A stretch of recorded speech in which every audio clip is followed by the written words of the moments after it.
अभी भी देखिए सब हम ही के पीछे पड़ल है। सवालवा हम ही से पूछता है। अरे हमसे सवाल पूछ रहे तो गद्दी छोड़ो, हमको मौका दो, बताते हैं काम कैसे होता है, लोगों को रोजगार कैसे दिया जाता है, कारखाना कैसे लगाया जाता है। इसलिए आप सब लोगों का आशीर्वाद दीजिए।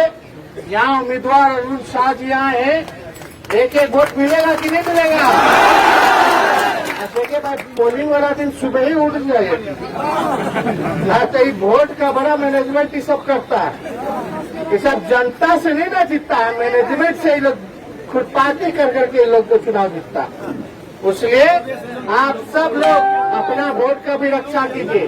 अब ज्यादा से ज्यादा पोलिंग कराइए, ज्यादा से ज्यादा पोलिंग। तो पक्का है ना?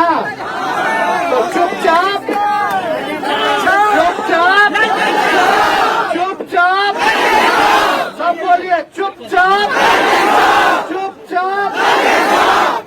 तो इनको जिताना है ना?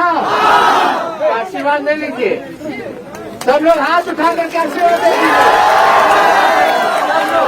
पीछे से भी सब लोगों का आशीर्वाद है ना? चलिए, आप सब लोगों का दिल से धन्यवाद। जय हिंद, जय बिहार।